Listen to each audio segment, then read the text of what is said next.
السلام عليكم ورحمة الله وبركاته.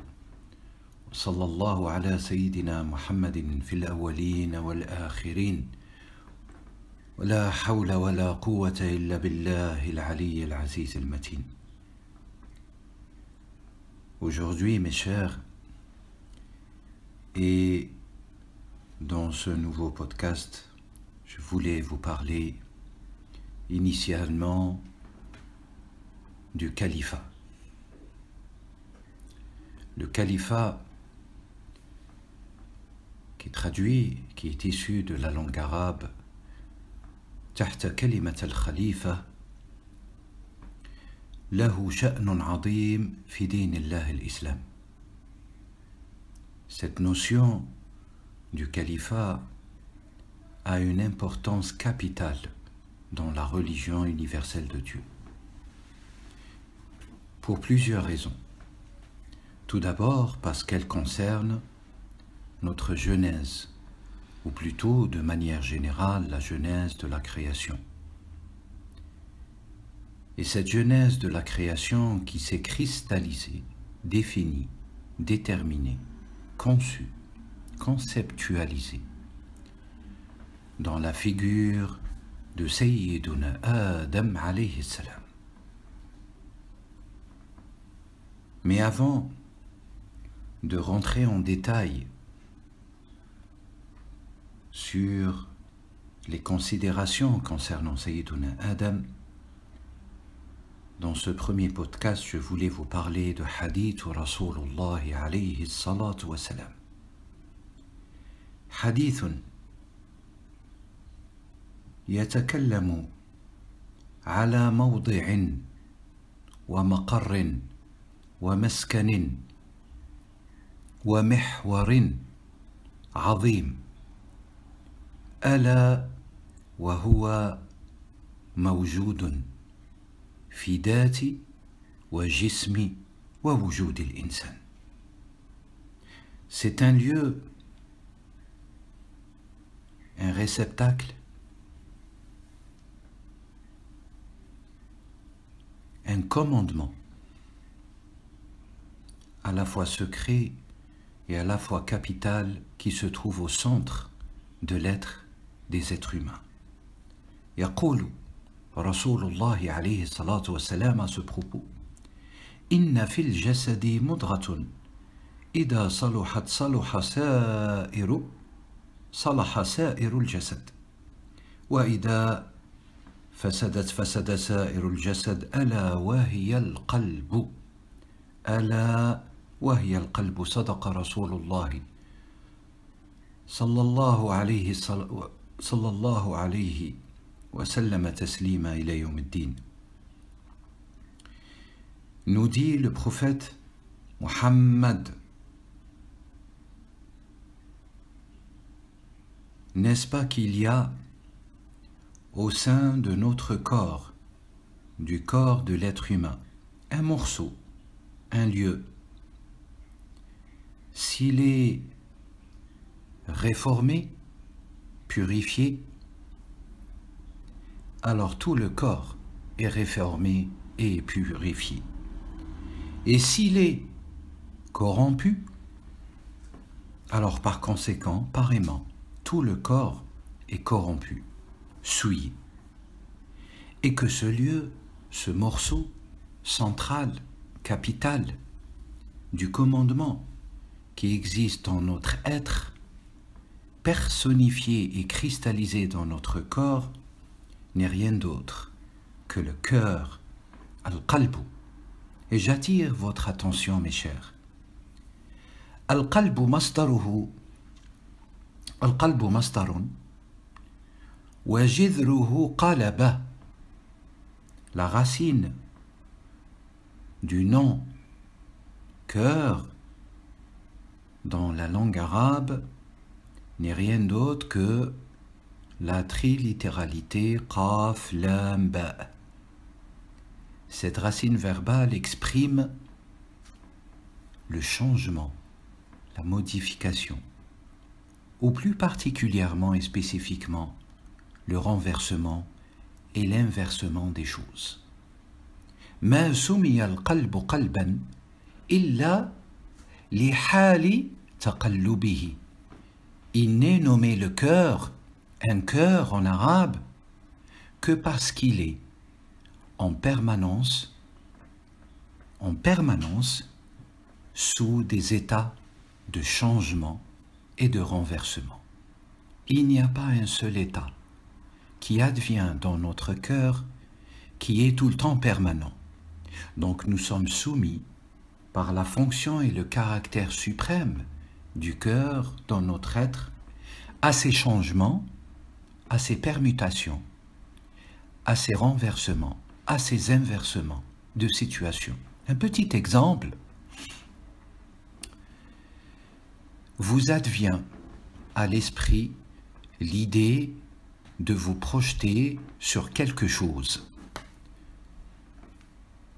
Vous advient à l'esprit l'idée de vous projeter sur quelque chose.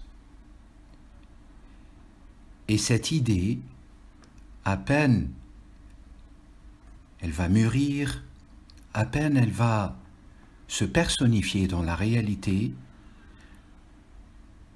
sans qu'elle passe par plusieurs étapes, au point où à la fin, vous pouvez souhaiter acheter une bibliothèque et à la fin, vous allez acheter un centre culturel.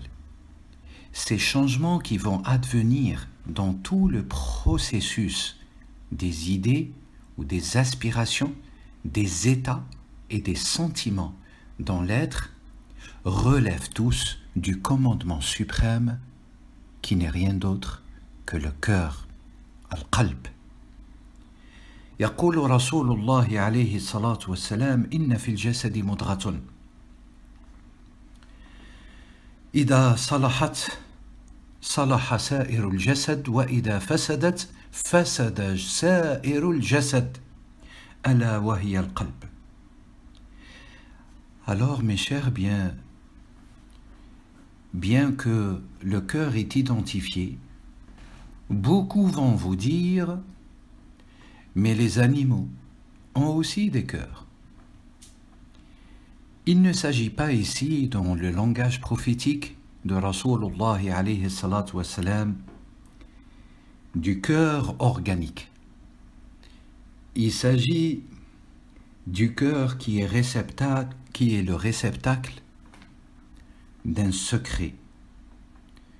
Sirrun matloub wa mawdou' موجه ومتوجه مجيب ومبقي في الجسم محرك يتحرك بحركاته ويسكن بسكناته.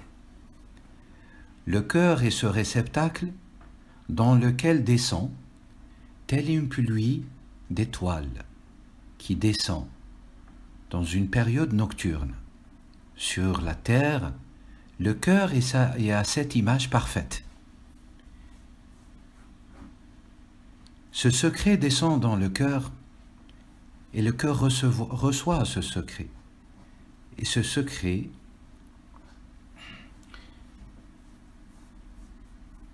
va être reçu à l'image de la terre qui reçoit la pluie. Alors il faudrait du temps. Quand une pluie tombe, vous le voyez assez facilement, il faudrait du temps pour que cette pluie pénètre les structures terrestres.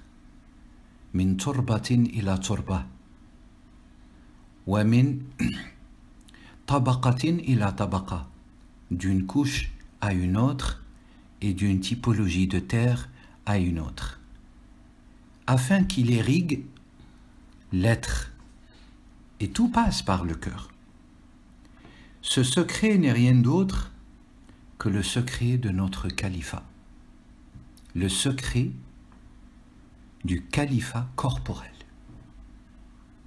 Et bien sûr, mes chers, le secret du califat corporel, il est à la fois apparent, mais à la fois secret, à la fois totalement profond, caché au fin fond de nous-mêmes, au point où vous avez des êtres qui n'auront jamais la possibilité sur Terre de découvrir ce secret, de le rendre opératif, de jouir et de triompher dans leur califat corporel, ici et maintenant, sur Terre.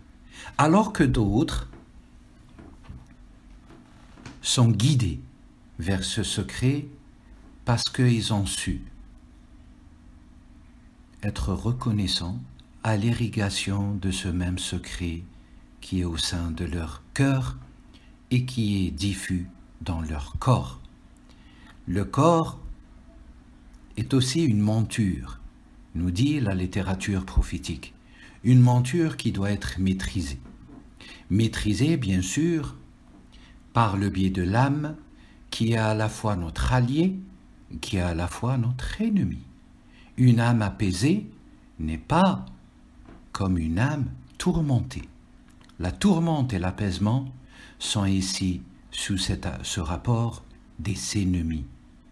Et qui doit gouverner les deux, ou l'une ou l'autre, pour prendre cet exemple?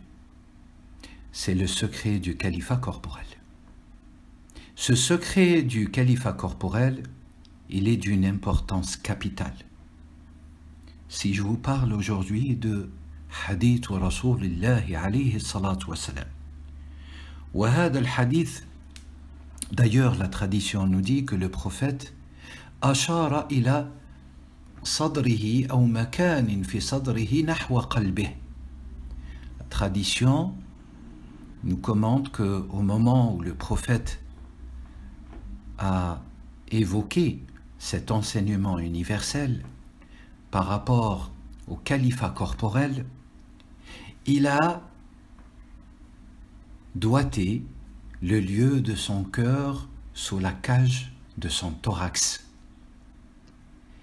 Et c'est une indication extrêmement subtile et vitale pour nous tous. Tant de divergences parfois nous trouvons dans les interprétations de telle ou de telle notion. Mais ici, il ne s'agit pas d'interprétation. Ici, il ne s'agit pas de commentaires. Ici, il ne s'agit pas d'imaginaire. Ici, il s'agit d'une orientation subtile vers laquelle le prophète alayhi salatu wassalam nous ramène, nous conduit, nous amène, nous guide, afin qu'on devienne tous et toutes les califes de notre corporalité. Autrement dit, ça s'appelle la maîtrise du soi. Et la maîtrise du soi-même, elle passe par des étapes longues et fastidieuses, des étapes même parfois jonchées d'épreuves, d'obstacles, des épreuves même parfois qui nous font descendre aux méandres des abysses. Et parfois, ces océans profonds, ces vagues profondes de l'océan de notre âme nous hissent vers les sommets des montagnes, vers les sommets des vagues. Donc plus qu'une importance, plus que capital, ce secret, il est digne en vous, mes chers. Il est digne parce qu'il vient d'Allah. Donc soyez dignes de ce secret. Afana wa afakum Allah. Wassalatu wassalam ala rasulillah.